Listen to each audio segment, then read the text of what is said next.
Julian Assange is supported by many people I would describe as progressive leftists more than ever. However, you have people who they present themselves as progressive leftists. What's this guy who's the nephew of Cenk Uygur? Hassan Piker, formerly known as Bro Tip. Sorry? Formerly known as Bro Tip. Bro Tip, yeah. Name previously. And, Vosh, these characters, really what they are, they're the id of the establishment. And their recent comments about Assange reflect the sensibility of mainstream media when it comes to Assange, and specifically Beltway media. They don't know that. But what the Beltway media hates about Assange is who he is. They hate what he tweeted when he was able to tweet. They hate his supporters and what they represent. And so when Vosh called for Assange to be extradited and tortured because he hates his supporters, that's just, there's a whole slice of the establishment, which, what is the US establishment? What is the media establishment? It leans progressive on a cultural level. So he's expressing the cultural sensibility of so much of the 30 and 40 somethings that populate mainstream media. They just think Assange is this dirty, unwashed, anarcho-libertarian who has disgusting views and is a rapist. That's what they think. And they think his supporters are the same because his supporters can't be classified and are not able, they resist partisan definitions. They reject the partisan system. In many ways, they represent a left that cannot be domesticated into the Democratic Party. There are right-wing supporters of his as well. And that really, I think there's nothing more threatening to the establishment than that, whether it's national security, foreign policy issues, or the whole issue of COVID. That's a real threat. And it makes me think of this weird fake alliance of Black Hammer and the Proud Boys that just emerged out of nowhere. I mean, these are two organizations that are infested with federal law enforcement agents. I mean, we know that Enrico Tarrio was an FBI asset. I documented how figures around January 6th who were organizing with the Proud Boys on the sidelines were FBI assets as well.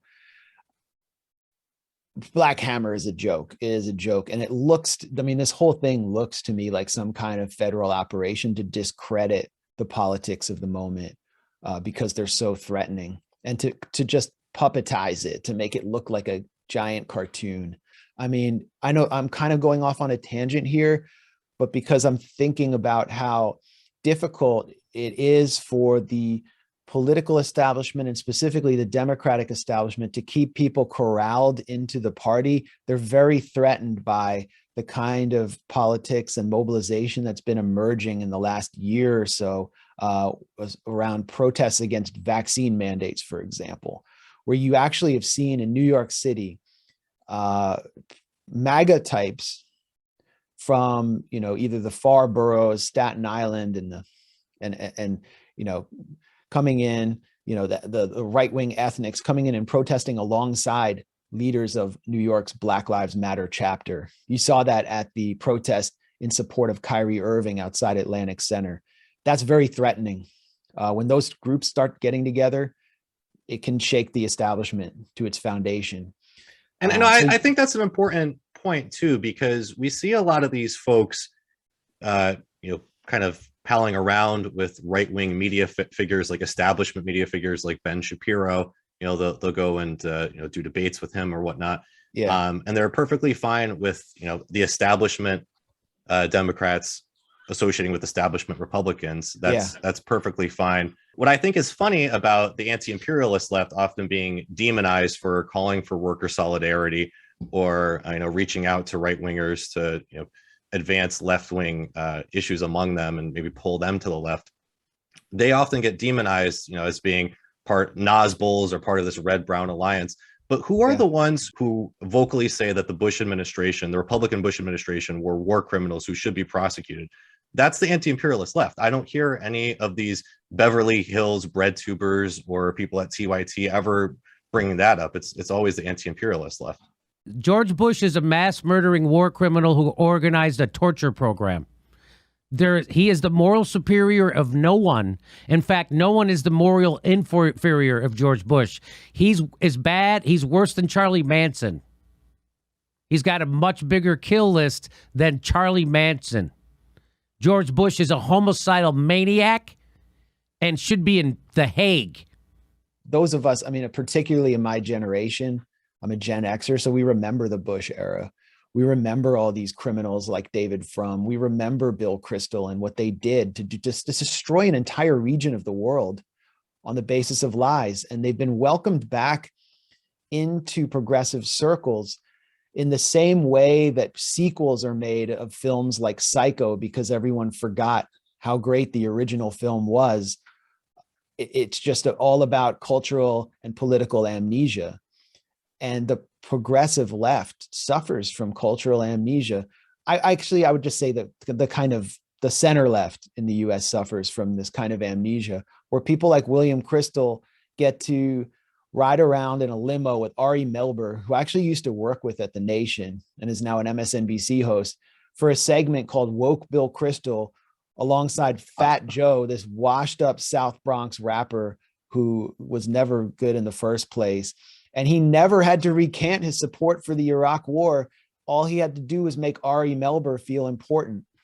I'm struck how much people overly almost like are excited or value, you know, someone talking across the aisle or different people getting together to show that you can have a civilized discussion. When we come on your show, you're like, you broke the ice, and like people love to see it. Like because I don't think nobody ever seen a pairing like this, talking about political issues and stuff like that. Trump's brought us together. It's a tribute to Trump. It says everything about the center left welcoming war criminals back into the fold, allowing the neocons to come home to the Democratic Party. But there's a fourth guy in there who isn't identified, and I think he's like a Comcast CEO or executive who basically paid for this moment to take place. There's so much shady stuff happening with the neocons behind the scenes, but they bring a lot of money with them.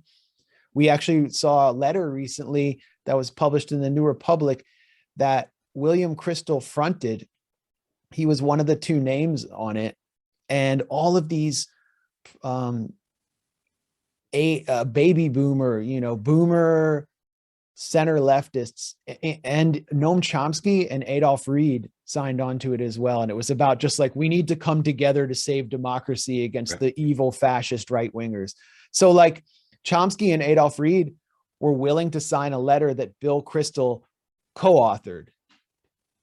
They were willing to do that.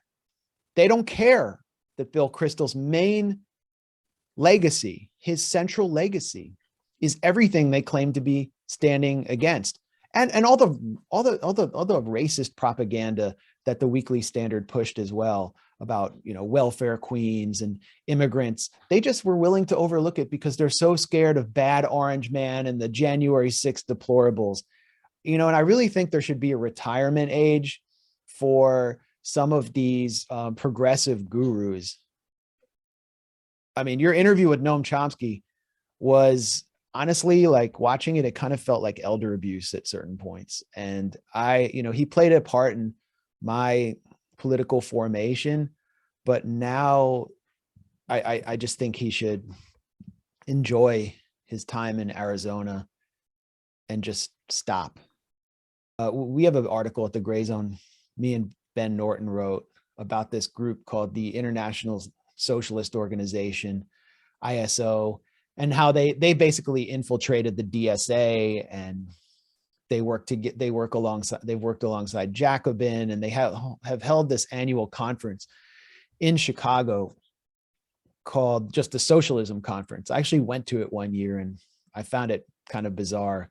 There was a ton of money behind it. I mean, they were in a very Tony hotel outside Chicago, and they always get some celebrity speaker like John Cusack to speak there. And it was just a weird event. This is a Trotskyist organization. They're for regime change in Cuba. They've pushed regime change in Cuba, regime change in Nicaragua, regime change in Venezuela. They always have some seminar about that. And in 2019, they started pushing the new Cold War line on China. And me and Ben Norton documented how many of the speakers who were appearing at this conference were labor. They were focused on labor in China, and their organizations were sponsored by the National Endowment for Democracy, which is a literal CIA cutout. It's the regime change arm of the US government. We also documented how one of the top ideologues of the ISO, who infiltrated the DSA's international committee, Dan Labatz, had brought so-called Nicaraguan students in masks to an event in New York to pump up support for the coup that was taking place in Nicaragua at the time in 2018. And those same students who were wearing masks, who refused to identify themselves, had met with Ted Cruz, Marco Rubio, and the former neocon representative Ileana Ros-Lehtinen in Washington, maskless, out in the open, and had been brought there by Freedom House, another regime change cutout of US intelligence funded by the US government. So there's some hard evidence there that really harkens back to the Ramparts investigation of these of how the CIA infiltrated student organizations through the Congress on Cultural Freedom and so many other groups. This was all exposed in 1968, 69 in Ramparts. And what Ramparts showed was that the CIA was working through various foundations and fronts. And I mean, the influence of foundations on the left as a whole has been not just toxic, but terminal in shaping these kind of politics that you described, this woke interventionist politics. And it's funny because when you said the ISO, I remember that I had heard that before. They actually were involved in a controversy previously between Howie Hawkins of the Green Party and Jimmy Dore. When Howie Hawkins was running for governor of New York, the ISO rescinded their endorsement of him because he had appeared on a show with Randy Credico and Jimmy Dore, and they described Jimmy Dore as an Assadist. Could you speak to, I mean, do we know anything about their funding or just anything else about this organization? Yeah, they're funded through the Haymarket Foundation, which is itself, it's basically a pass-through for the Lannan Foundation. And the Lannan Foundation represents the legacy of the chairman of or founder of ITT, which was a major corporation. And instead of giving his kids like trust funds, he set up this foundation for them. They're based out of Santa Fe. You know, they've backed tons of people's work. They gave me an award for my book, Goliath. I didn't even know who they were. And were very supportive. Then, you know, I gave a talk in Santa Fe about the book, and then I never heard from them again. It was really unusual. They're also a big supporter of Democracy Now! And I never was on, I don't believe I was ever brought on Democracy Now! After that talk, which I thought went really well. Amy Goodman was brought in to interview me. And I spoke to John Pilger about this. Pilger's been public about this, that he got an award from the Lannan Foundation. They set up an event for him in Santa Fe. And then at the last second, the plug was pulled on the event and he was never brought on Democracy Now! Again. Maybe he has been subsequent to that, but that's what he said. And so, you know, here's a case of a foundation really with not necessarily the most progressive directors pulling the strings of a whole host of putatively leftist organizations, including Haymarket Books, which, you know, they publish some really good titles, but they've also published books that are just straight up arguments for regime change in Syria. Yassin Haj al-Saleh is a exiled Syrian intellectual who's a self-proclaimed Marxist who has a outlet called Al Jamhuriya, which is sponsored by various intelligence cutouts, including the European Endowment for Democracy. And he himself was named in State Department cables as a US government informant against the Syrian government. those came out, in Cablegate on WikiLeaks. And this is someone who's been published by Haymarket. His book was blurbed by Charles Lister, who is a Gulf-backed pundit whose job is basically to cheerlead for all of the Al-Qaeda affiliated groups in Syria. This is, we really took a close look at this at the Grayzone, because these were the groups and people who are constantly attacking us, who are constantly smearing us. And we were wondering what the hell was going on. And when we figured it out, it really started to add up that this isn't just some organic movement within the left. It is a counterinsurgency operation. But one thing that I think is evident is the fact that it is so transparent. Again, it's multifaceted, right? We were talking about ISO and DSA. Obviously, all these different organizations, it is very multifaceted and I'm sure nuanced. And again, I'm sure that there's a lot of well-meaning people involved in these different organizations and whatnot. But again, if you go back to TYT, for example, just the way that they portray themselves as being the real left and attack folks like me and you and Glenn Greenwald and Jimmy Dore, while also being funded by billionaires and, ranting against the communist totalitarian regime in Cuba and supporting all of U.S. intervention, Anna Kasparian ranting against the homeless. Like, it just seems so transparent that they represent the establishment. So do you think that, again, these progressive media outlets, do you think that they really do have an effective impact on the left still, or do you think that a lot of folks are starting to see through it? Yeah, I don't think TYT's funding explains their opinions. If Jeffrey Katzenberg hadn't come through with 20 million or whatever, they would still be saying what they're saying. I actually don't think like Cenk or Anna are that cynical. I think this is what they genuinely believe. They have always been Democrats at heart. They have always had an affection for the establishment. One thing I'd push back on that is Anna Kasparian a couple of years ago, she was essentially saying the opposite about homeless encampments in Las Vegas. And then back in June, when Jeffrey Katzenberg was lobbying the LA City Council to pass an anti-camping law, that's when she just suddenly randomly started ranting against the homeless. So, who knows? I can't impute motivations to people that I don't know, but I do know that she seems to have an affinity. She just reflects the sensibility of a lot of rich liberals, especially those of a particular generation who don't want to be seen as unhip Democrats when the Democratic Party's credibility among young people is at an all-time low. I think a lot of these people, a lot of these pundits, like if you just took them in a time machine back to 2004, they'd all just be supporting Howard Dean. And they all, at the end of every election, they all fall in line with the Democrats anyway, because they're so scared of whatever crazy fascist the Republicans run. That's pretty much what it comes down to. And then, they lack an identity. They're not exactly intellectually curious people. So they lack an identity. A lot of what they say is received wisdom. They develop views based on their Twitter algorithms and the various echo chambers they're in. And then they have to also consolidate their identity against an outgroup of people like us who won't fall in line. Jimmy Dore would be the ultimate representation of their perceived enemy or their designated enemy who helps them define their identity, because they see him as just sort of politically irresponsible. He criticizes the Democrats too much. He attacks them too much. And so he's giving ammunition to the Republicans, and he wants people to die because he opposes vaccine mandates.